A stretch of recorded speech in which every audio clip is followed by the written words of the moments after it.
I think I'm gonna need these. Alrighty, welcome everyone. I'm Teeaboo, and I am here for Made in Abyss Episode 1, and I'm gonna start with a drawing.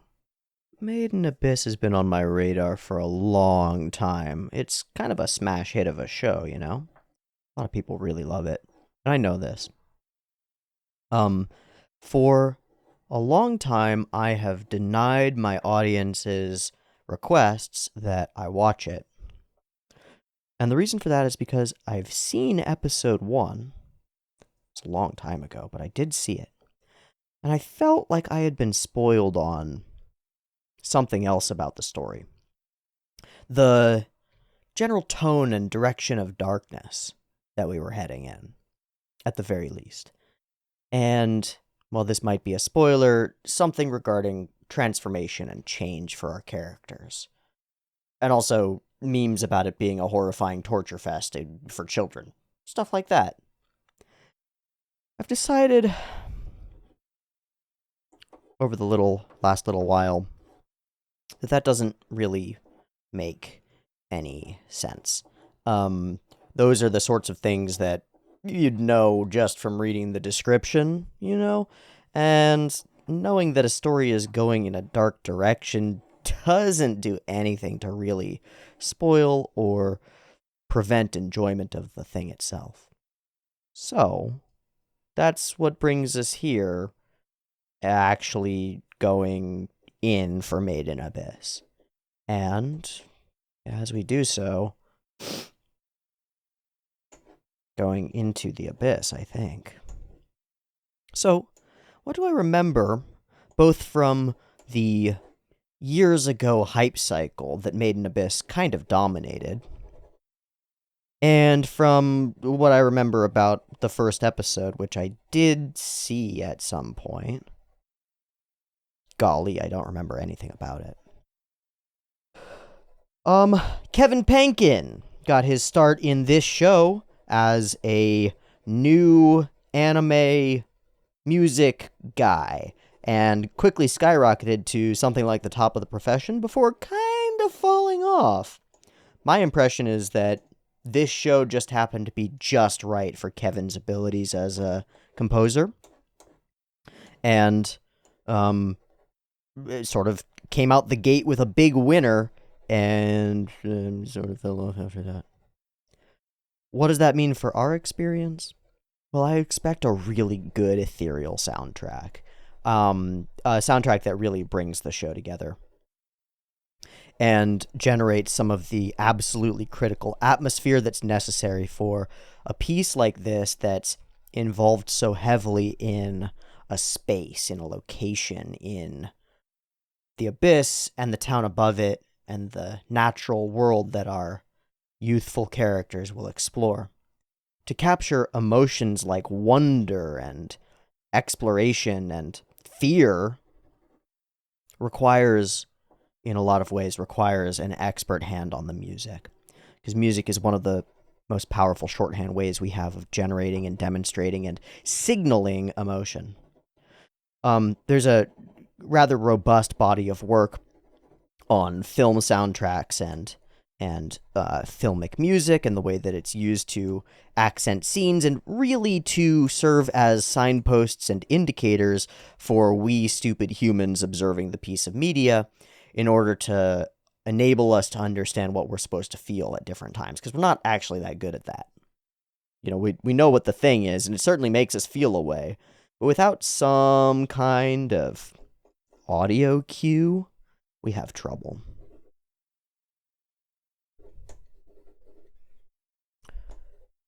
Well, that's become a ladder, huh?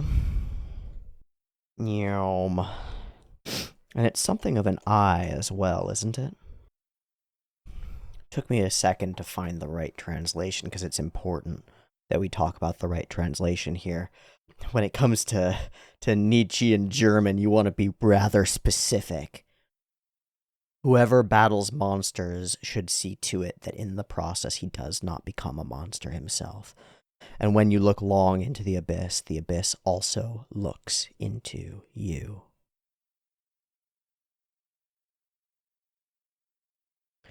It doesn't forbid us from battling with monsters.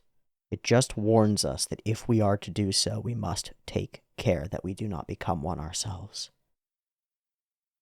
It's not lost on me that I've just drawn the abyss as an eye staring up at me. And it feels like it's staring up at me, man. I don't know how to feel about that. And then I think... definitely. The little hat. And she's stepping off into it. That's she, right? She? Yeah, it's she. Okay, that freaks me out a little bit. That seems like a good start. Let's post this up. And with the abyss sitting watching over us, let's go ahead and I'll at least pull it up and make sure that the version that I have works. Let's do that. Let me do that really quick. Yeah, we're set. All things considered, I think this is going to be a really short intro, because I want to dive in and see what we're actually going to see here. I'm not going to do much speculating or theorizing. There's an abyss. We're going to go into it. There's like a kid who comes out of the abyss and becomes friends with a girl who's not in the abyss, and then they go into the abyss for some reason. Right? Something like that. There's a lot to pull from in terms of traditional heroic journeys. The descent into darkness is a fundamental element of the Campbellian monomyth, and so I expect there will be some knowledgeable playing with that landscape of extant media and storytelling. Just to give you a few drops of where I'm coming at this from. I'm coming at this from a meaning archetypal, trying to read it as a myth type of landscape. I'm also simultaneously just an idiot dude from California who stands in front of a computer and watches anime and talks about it. So somewhere in between academic criticism and, oh my god, they exploded! Wah! Somewhere in there is where you'll find me, Teeaboo. I'm Teeaboo. I make these videos. They're free. Like, totally. There are no ads on this video. You might not be able to tell because you probably have an ad blocker on. Good. There are no sponsorships in this video. There's no bullshit in this video. The videos will come out free.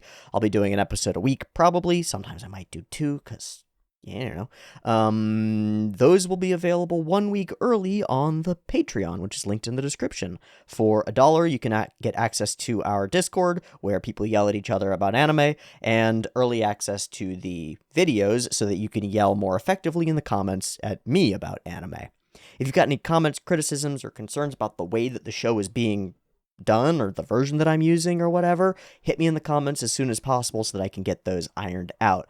Otherwise, comments are great, they boost the algorithm and help this video get out to more people, so I'd appreciate them anyway, and I'd even more appreciate your actual insights, thoughts, concerns, whatever, because come next episode, I might read some of those out at the beginning of the episode as part of getting a more collective communal experience of this experience of watching the show. And so it would be good to inject some of the old-timer wisdom that some of you might have, having seen Made in Abyss multiple times and maybe being big fans of it. Just please try to stay away from spoilers. And spoilers in this case are going to be defined as literally anything, including speculation, about stuff that has not happened in the show explicitly so far. Cool?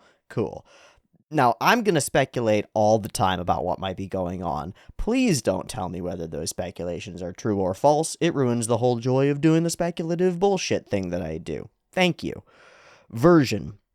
I've been recommended MTBB's TLC'd subs, which are the same as the Essentially PAS subs, which seem to be pretty good because all of the other people who are doing batches use the Essentially PAS subs with extra TLC and re-editing, but the original team that originally did the translations for the Essentially PAS subs did some extra ones when Season 2 was coming out in order to get a better translation onto those subs. And I think it looks like a good encode, probably. If it's fucked, then it's fucked. Some people hate MotBob. I generally don't. I usually think that MTBB does a good encoding job. These are Blu-ray disc encodes with high-quality re-edited subs. This is about as good as I can do without actually watching multiple versions of the anime and seeing which one is best. So, if this isn't the one that's best, let me know as soon as possible, and I might fix it. I might not.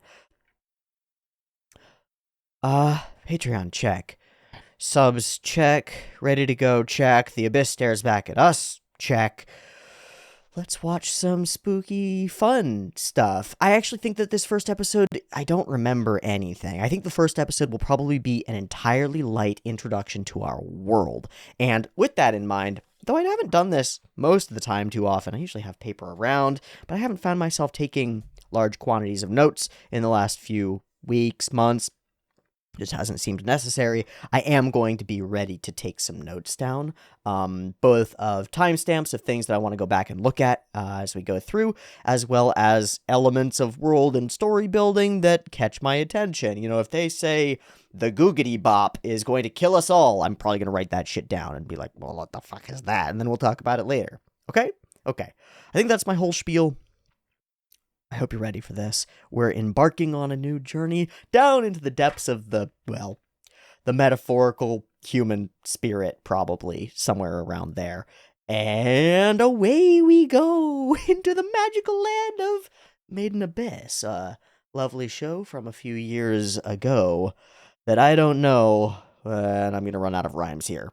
Let's go ahead and watch it. There will be two versions, this reaction video. Picture-in-picture version will be available in the description down there. Timer-based version is what you're watching right now up on YouTube, and it'll have a timer at the beginning of the episode part so that you can sync up your episode with the one that I'm watching. Cool? Cool. It'll go boop, boop, boop, beep, and on the beep and the green light, that's when you should hit the button, because that's when I'm hitting the button on this side. And I will have aligned those all in post so that they will be frame perfect exact, so if you can nail the bam, and then it'll bam, and it'll be bam, and yeah. Yeah? Yeah. Yeah. Yeah.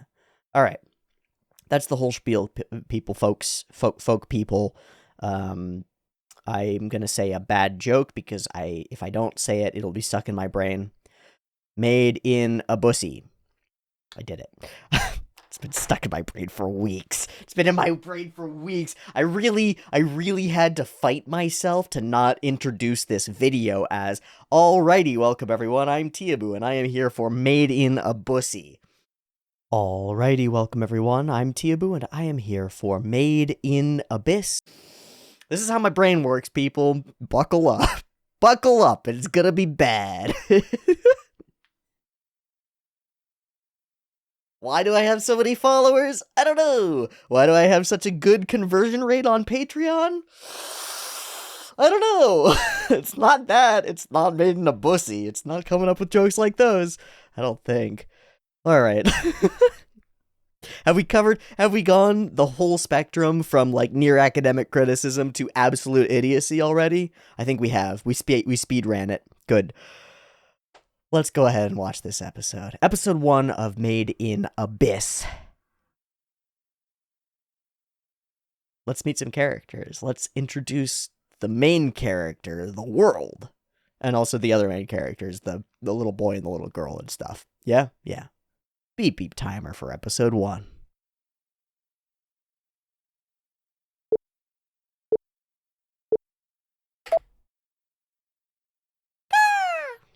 Oh, God, the light effects.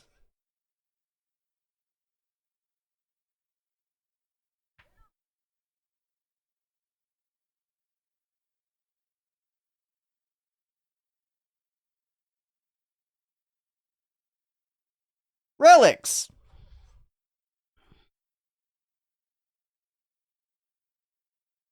Red Whistles is a group?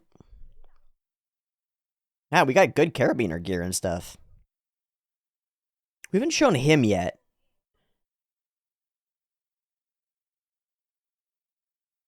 He seems normy.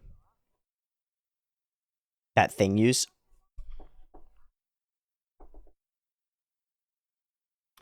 Does quote the truth of the stringing me up.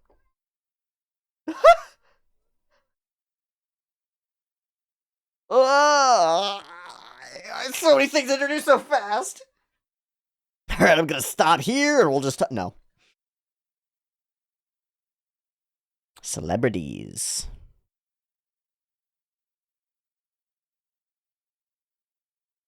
Child labor though.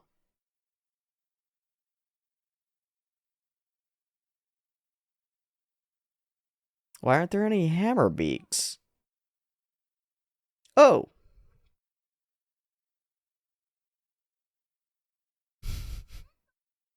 I am in charge. Ha! All right, really cute understated animation on the characters, exceptionally detailed backgrounds. This is Scott McCloud's masking effect.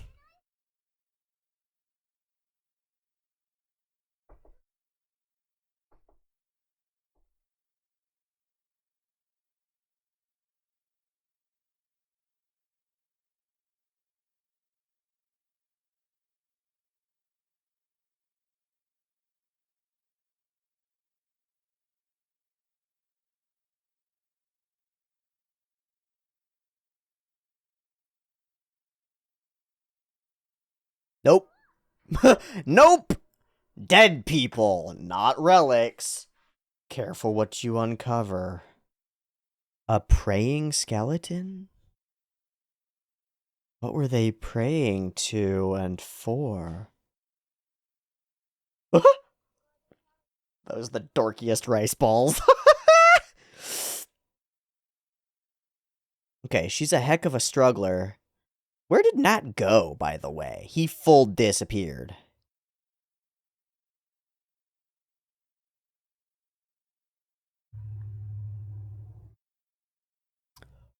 Oh.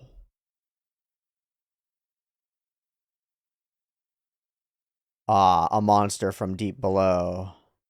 And it's eating relics? Oh, he fell and hit himself.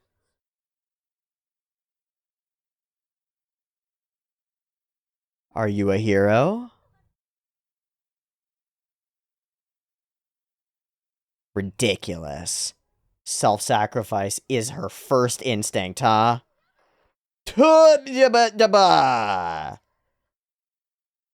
Up, up. Good head coverage. Yeah, that'll do it. Oh, yeah. Oh,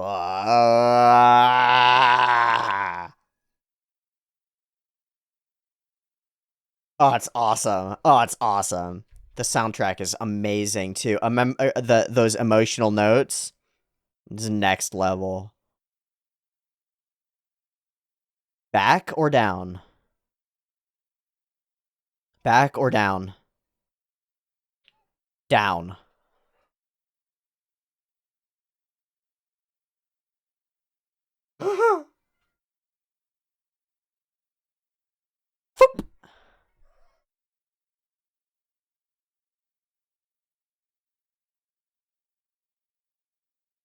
Nani?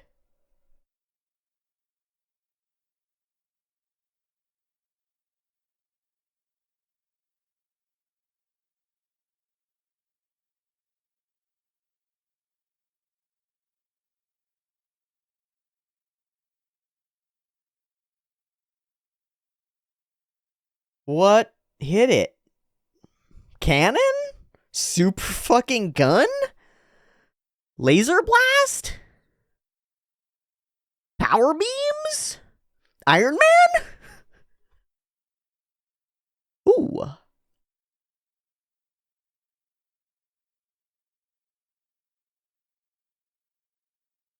Oh, this is the little boy.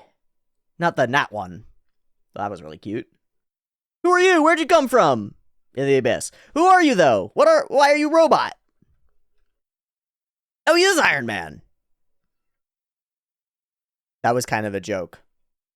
I might make jokes that are informed by spoilers that I've seen, because, sorry.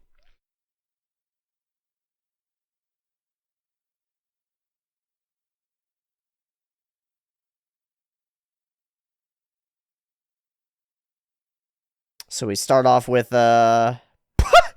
Stop it!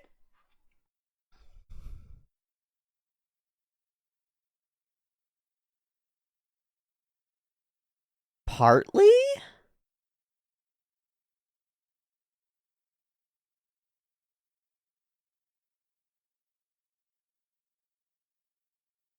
You gotta get out of here.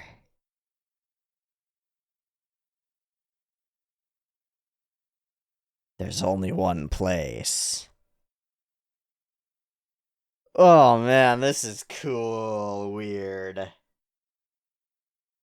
The tree.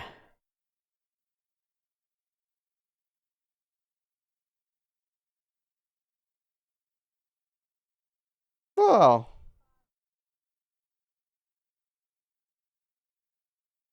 That gave me a chill. Kevin, please.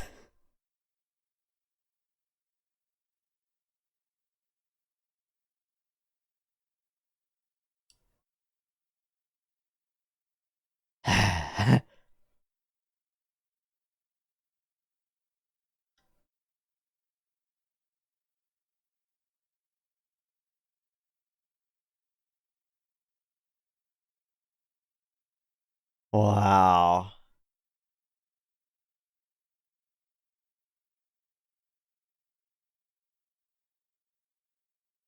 Okay, yeah. The general production of these first few minutes is really unlike anything I've ever seen.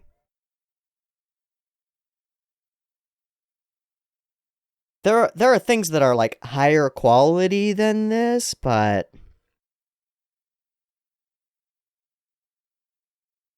this is smashing every bit of setup.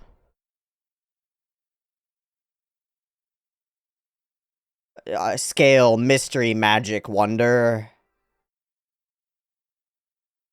From steampunk machinery to natural landscapes to weird creatures.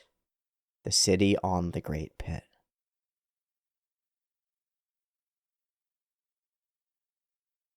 Also child labor. Plenty of child labor.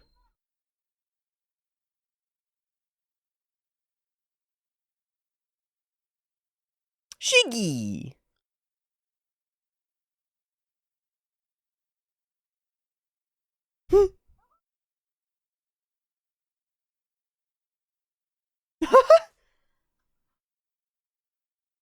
Oh, keeping a relic is not allowed. Like the compass that she kept. Mmm. Oh, hi, Cruella DeVille. What? What a character design. Oh, she's a dragon. Oh, look, it's a dragon. Bruh.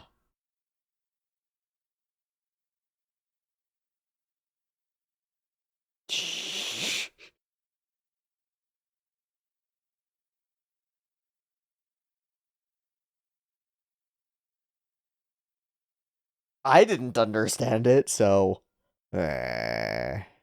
Ah. Please distraction. Nice. Oh, God. That's not the answer. That's not the answer at all. This isn't how you fix that. Oh, bad. Bad parenting. Probably not the parent. That's like a turtle, huh? Huh. Whew. Oh, man. Everything's all chaotically designed. Okay, this is a great example. Two different windmills with different designs. All the houses have different designs. There's no... Whoa. Verticalized. Of course it's verticalized. Everything's vertical.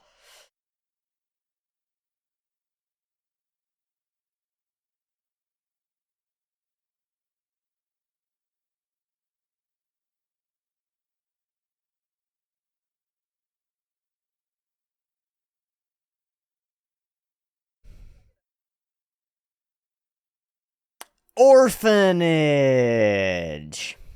Oh. Who fell so nobly. Oh. Immediately looks right at her. Huh? Weird. Why am I being stared at? Ah. Ah.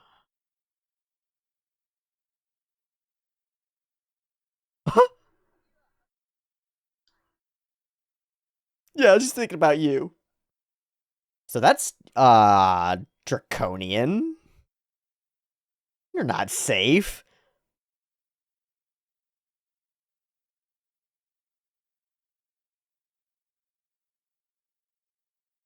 which is a fundamental change. But it's also a fundamental change to the way that the pit is working.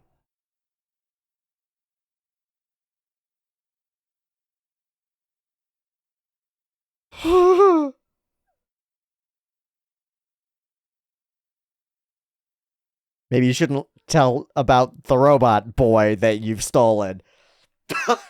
She is dumb. But that's the point. We get to hear her go through these fails. Ah. Her naivete allows us to experience things like they're new and fresh in a world that she should understand completely.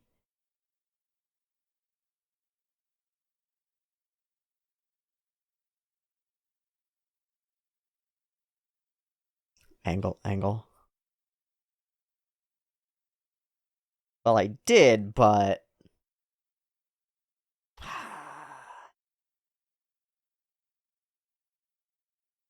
You're gonna get dead.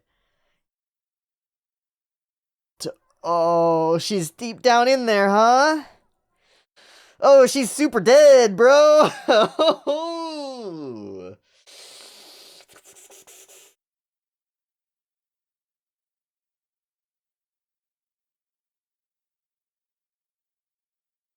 Everything's hierarchical, everything's vertical, everything's ranked.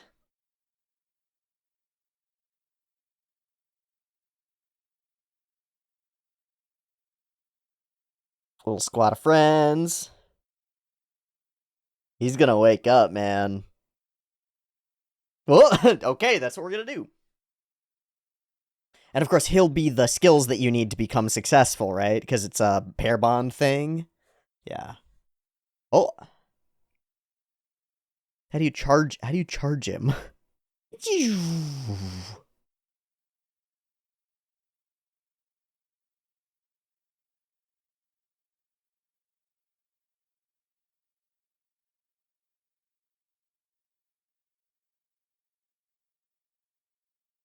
Oh. Zah.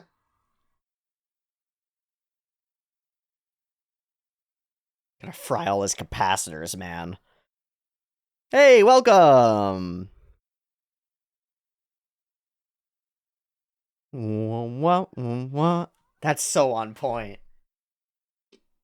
Kevin!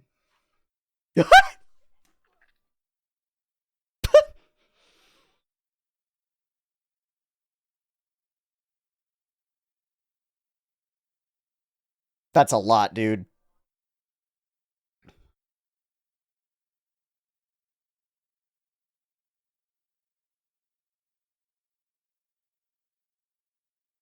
He speaks!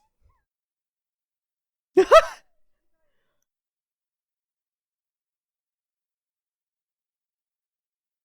only place in the world. That doesn't answer anything.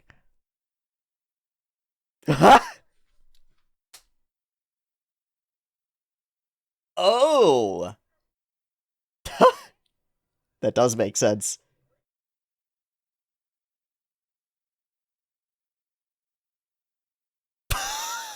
Fuck. What caught an eye, right? No idea, right?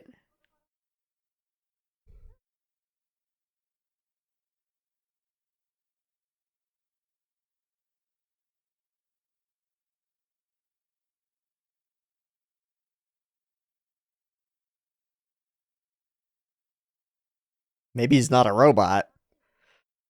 Maybe he's something else. Uh-oh. Ah, shit, you fried the breaker.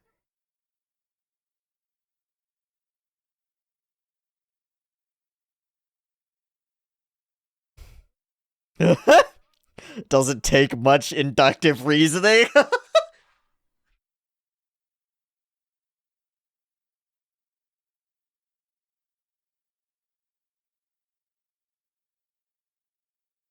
You've just been ditched. Later. Oh, buddy. They gotta find out soon.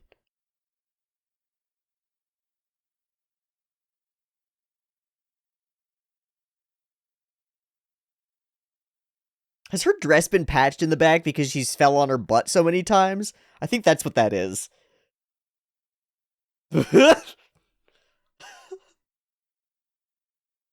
Hmm.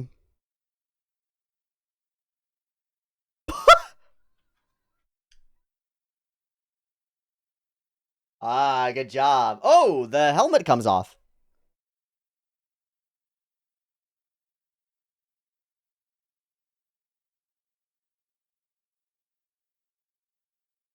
What were you even doing?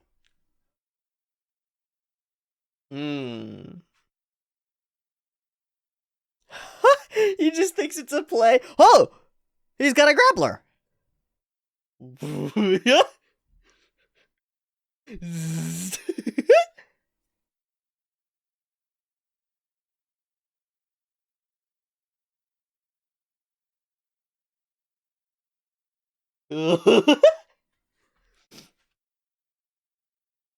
Honestly, success.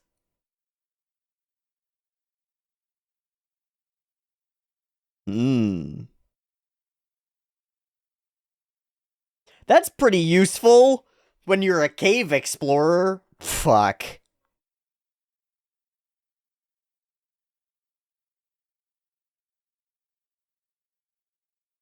Yeah.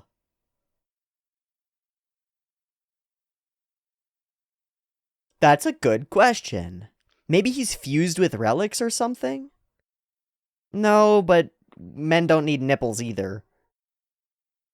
You were probably a boy at one point.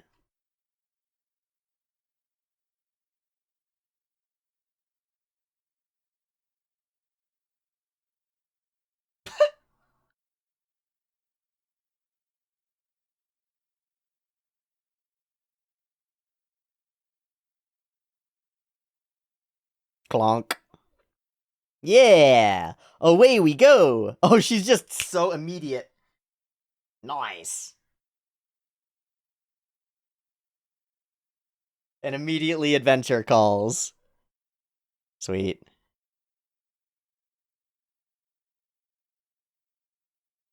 Great sounds. Far, far away, buddy.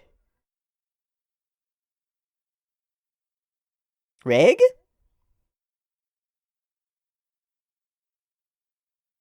Where'd you come up? How? What is it? Yeah.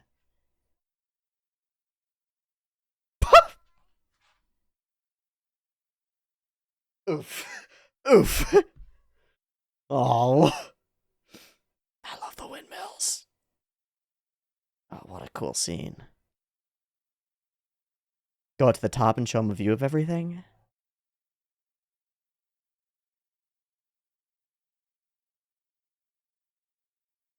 Sunrise? Sunrise over the pit. And then you can start to. Uah!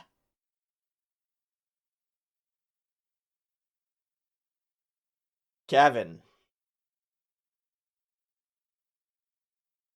And this is our introduction to the world, too. And we're right near the end.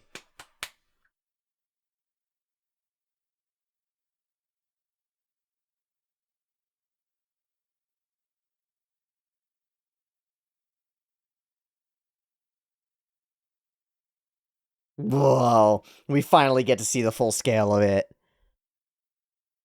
And what's outside of that wall. That's where you came from.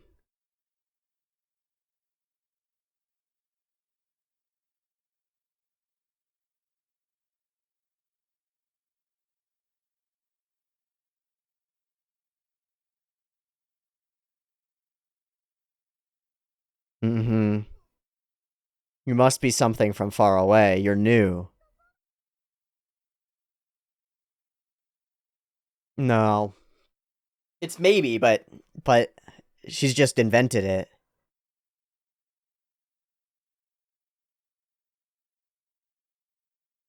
Oh, it's an island.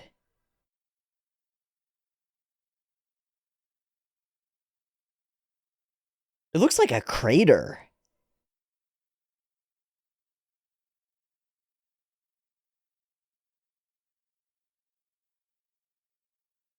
Magic items from a land's long past. Impossible place. And plenty of orphans. Plenty of orphans.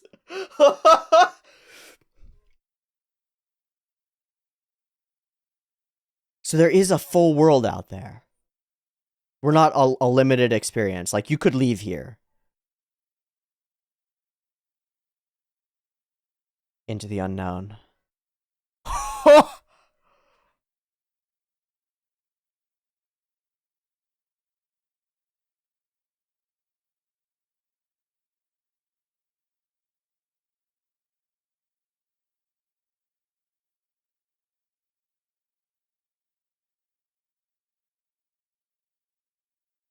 So if it looks like I'm trying to figure something out, I am, and I'll hit you with it as soon as we get to discussion. Because I'm really racking my brain here. This is going to be the OP song, right?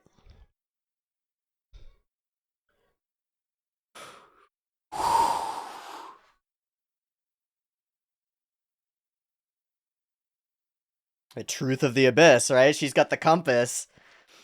She's got the compass from the pirates that just points to what you need. It's got the infinite goal that you'll never reach. It's got the mystery beyond mysteries. It's got characters that work. Points right into the darkness from which there's no escape. Yeah. The direction you have to go is down, always. Whoa. Into the fire, into the fire. Into the dark, into the dark.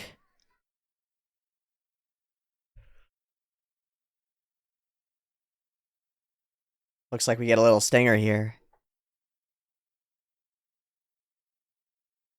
Whoa. That's the 3,000 mark? Resurrection Festival. Okay, I'm just looking at the marks. So that we're deep underwater almost immediately. Those things, the Crimson Jaw thing, should have been way down here. Landscape and normalcy, cave structures and dilapidation, and then deep darkness, the unknown. Past 3K, 4K. Whoa! Okay, so I said as we hit the ED that I was racking my brain for something. So here's my question. Is there a better episode 1 of anime? I'm going to be specific. We can't include single episode things that are like a movie or a single OVA, because those are just going to take the cake, because you start a story and wrap a story, and that's pretty powerful. But when it comes to a full show, at least a core long, that has an episode 1 that would have aired on Crunchyroll or TV, can you think of a better one? I'm having a really tough time. My immediate inclination is to think of Tengen Toppa Gurren Lagann, which has what I think is a nearly perfect first episode. That's weird and crazy to say because the first episode of Gurren Lagann has a bunch of flaws, but it does such an amazing job of doing the kind of opposite of what we do here as we're aiming toward the abyss itself.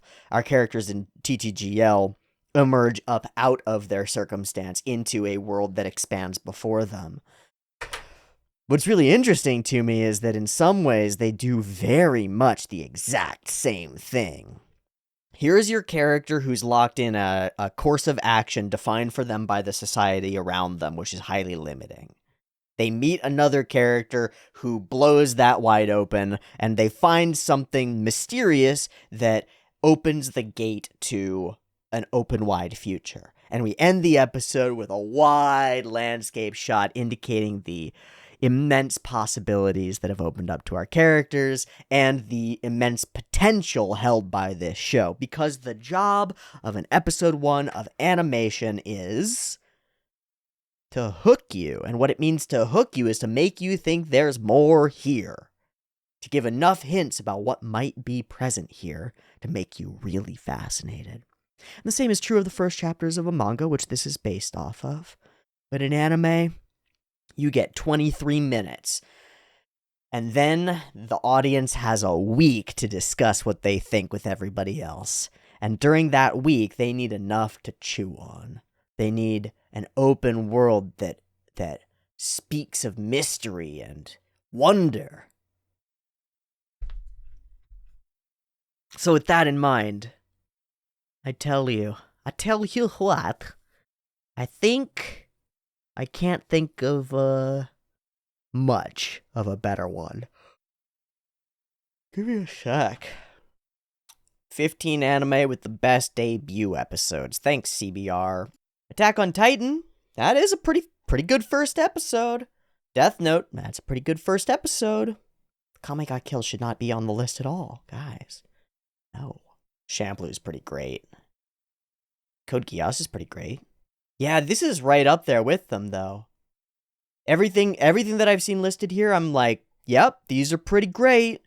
These are awesome. Got great first episodes, too. Psycho-Pass has a great first episode. Got great first episodes. This is up there. This is in the running to me. I'm not super surprised, given the popularity of Made in Abyss and what I knew we'd be getting into here.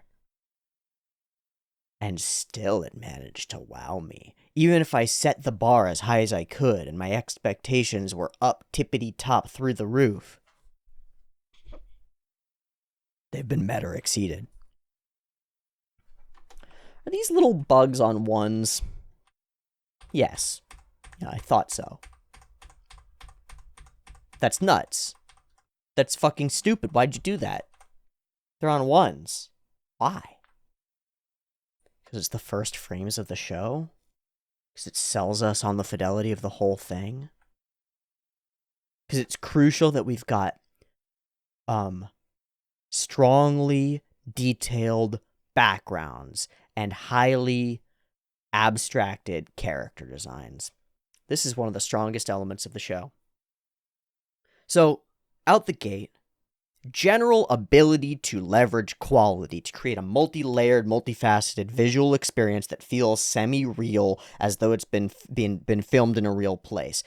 Light effects are the first thing that we see across this very multi-layered composition that we've got.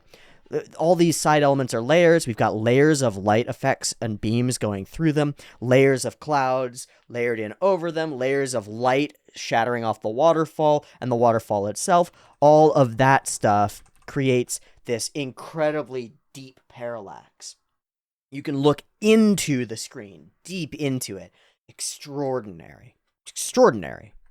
It's gorgeous composition. And we continue doing that kind of multi-layered parallax thing throughout all of these introductory scenes. These flowers, these insects, they're all on different planes away from us. This creates a sense of reality, a sense of a place that you're actually in, that you are actually in, that you could be actually in. You know, when you put on a VR headset and you enter a shitty old world, like a shitty world that was built 10 years ago, 8 years ago in VR, it feels garbage. But when you put it on and it feels high fidelity, that convinces you of its reality. It convinces like your monkey brain, your deeper brain, that this is real and a place. And it works on two-dimensional flat screens as well, because we're stupid like that. We're dumb. We're dumb enough that this being pretty, beyond pretty, multi-layered, high information density, high fidelity, real quality there, light dappling off of things, ray tracing, you know, not actually or anything, but the idea, that convinces us. And then our character designs, and we start without seeing the character designs, you know? The first frame of your graphic novel or manga or anime should be the main thing. What's the main thing? It's this place, man. It's not the people, it's the place.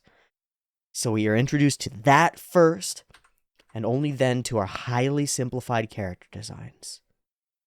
I gotta grab McCloud. Scott McCloud's Understanding Comics, a book that you should read if you care about this medium, or this one, or manga, or graphic novels. You just should. This combination allows readers to mask themselves in a character and safely enter a sensually stimulating world. One set of lines to see, another set of lines to be. And I'd like to show you the top image that MacLeod has actually drawn to demonstrate this effect, because it's actually exactly what we're looking at throughout this episode. Look at this. This is the image. Highly detailed backgrounds. Trees, leaves, rocks, puddles, whatever. Super, super, super cartoony character. Think of your face as a mask, he says. That's what it is, after all. A mask facing outward.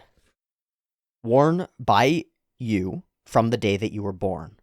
Slave to your every mental command, seen by everyone you meet, but never seen by you.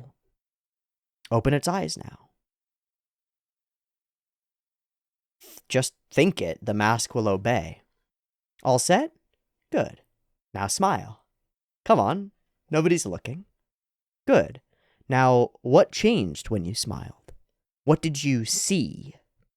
Nothing, right? Yet you know you smiled. Not just because you felt your cheeks compress or the crinkling around your eyes. You know you smiled because you trusted this mask called your face to respond. But the face you see in your mind is not the same as what others see.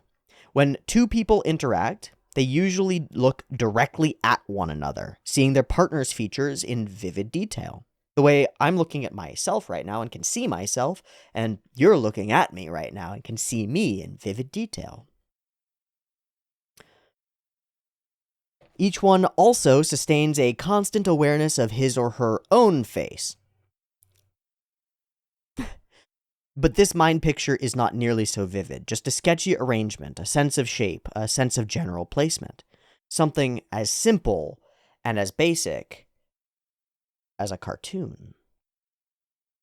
Thus, when you look at a photo or realistic drawing of a face, you see it as the face of another. But when you enter the world of the cartoon, you see yourself. I believe this is the primary cause of our childhood fascination with cartoons, though other factors such as universal identification, simplicity, and the childlike features of many cartoon characters also play a part. The cartoon is a vacuum into which our identity and awareness are pulled, an empty shell that we inhabit, which enables us to travel in another realm. We don't just observe the cartoon, we become it.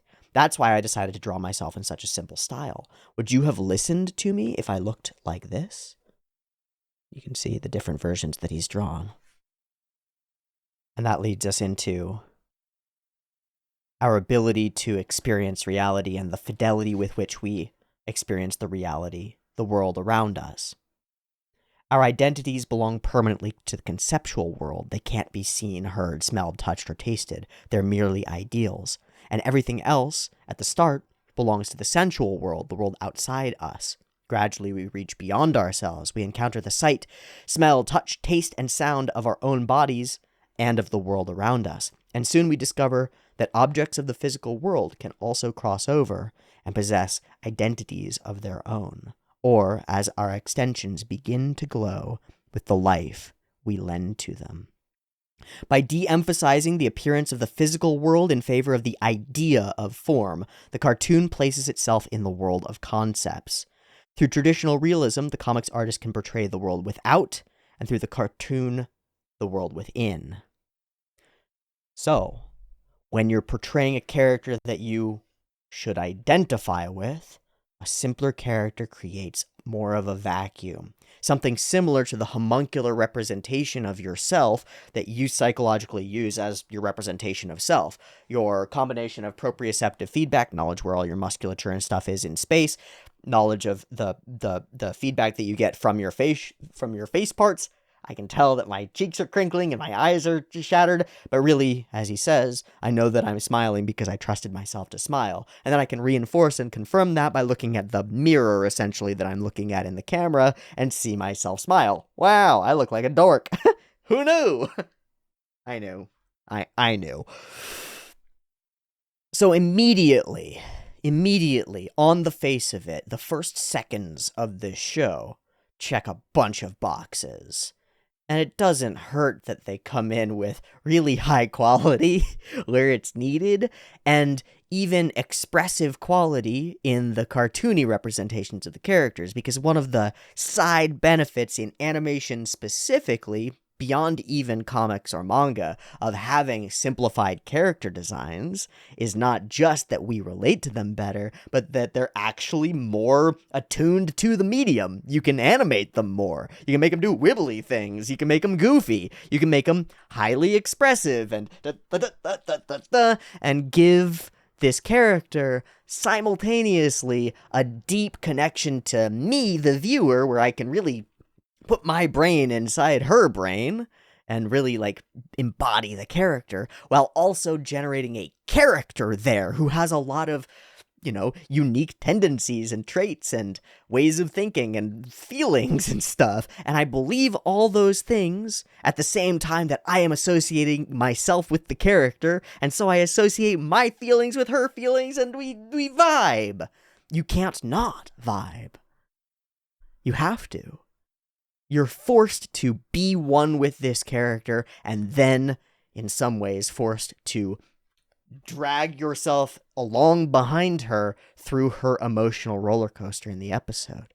And that's going to happen as she's indignant about becoming better, as she's courageous and driven toward becoming a better whistle and getting down deep into the pit to find where her mom is definitely totally still alive down there. Girl, yeah, you're definitely not an orphan or anything. Or her fear as the giant impossible monster comes after her, or her determination as she decides to blow the whistle to help her friend before she even knows what she's gonna do to help her friend. Can we note that as well? The strongest scene in My Hero Academia's first few episodes is Deku running to help his friend without being able to, right? Actually, to help his enemy without being able to, just because he's through and through a hero, right? And it tells us that he's really worthy, that he's really a hero. And so Nat could let this kid die, doesn't. Chooses to put herself in danger instead, makes herself a hero. The episode is tight. It's right on the edge of too tight. That is, it is painfully aware to me that I am being exposited to throughout the episode, and if it were not as concise as it is, and if it were not as interesting as it is, it would piss me off. Because these characters tell each other a bunch of stuff that they already know.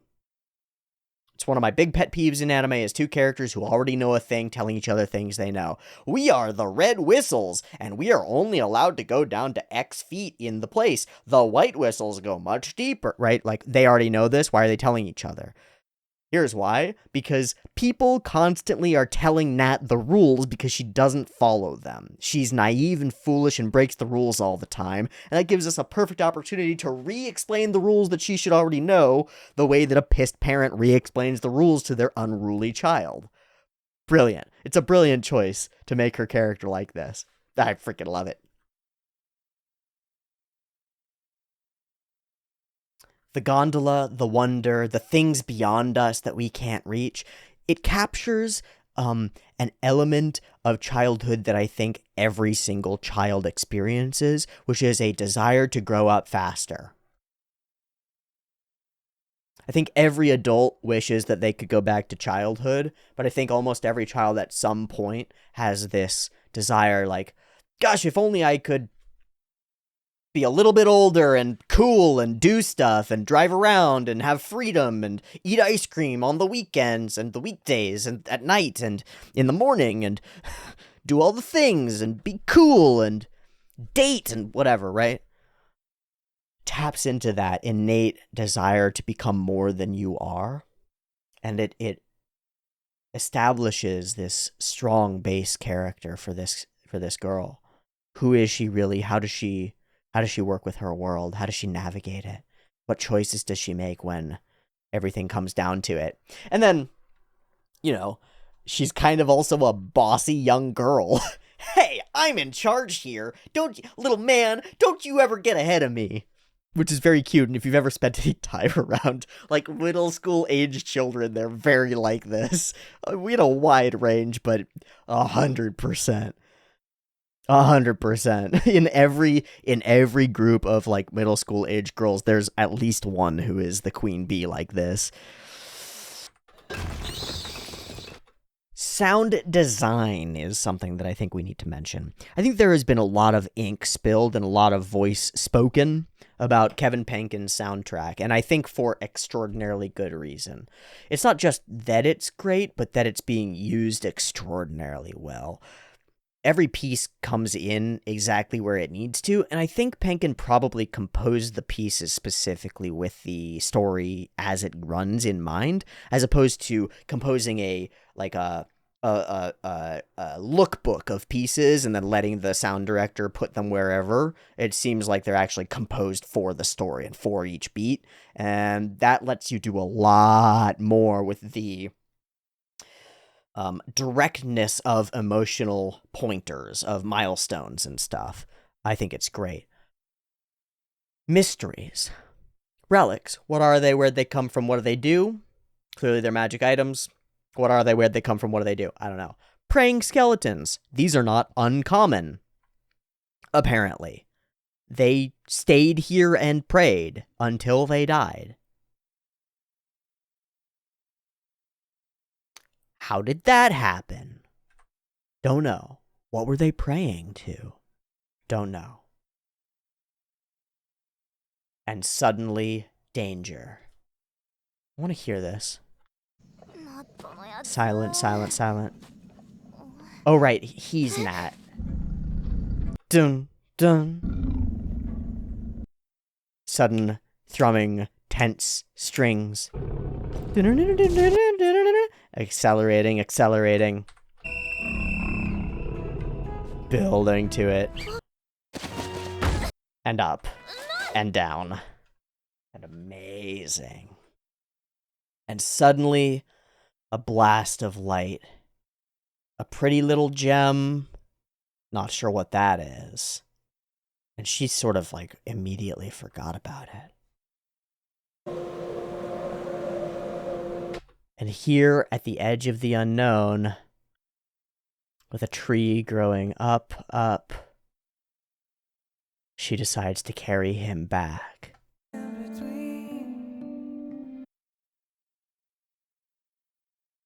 And almost in silence, we show most of the city.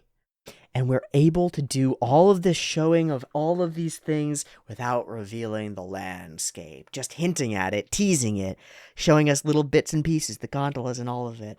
And then in the final scene, finally, up here at the top of the world, we let the sun cascade over it and reveal it all in all its glory.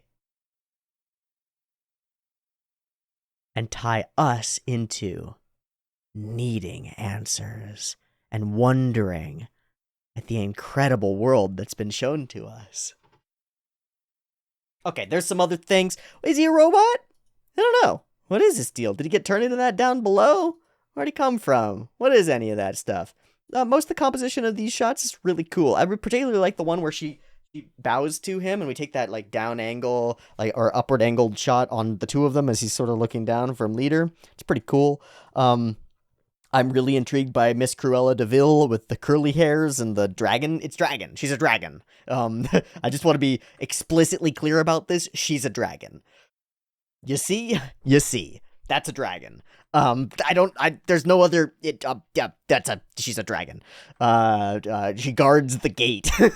Like a bunch of things. She's awful. But of course, probably is maintaining a role and is genuinely dedicated to the well-being of the students, but is authoritarian and draconian in a way, in a way that is ineffective generally, and then leader is in the pride mixed up in it and all that stuff. That all makes sense to me, I think. Oh, it's cool. It's cool. The reveal of his power is grappling hooks. Super useful. Super cool. What else can he do? Laser beams? That's awesome. I love that the windmills are non-standardized. It's really striking to me that all the houses seem different, and like technology is weird. Technology is weird. And I'm curious about the nature of technology in this world. We have electricity. Okay. Maybe we generate a large portion of it from the windmills. Okay, sure. And then there's also the hydroelectric that we could gather from the rivers that cascade into the abyss, which is plenty of power. It's like 3 Niagara Falls across there, power New York, and needs to because we got New York here. Um, but other technology is all inundated with relics and stuff too, right? So just so many unknowns. It's just so many unknowns.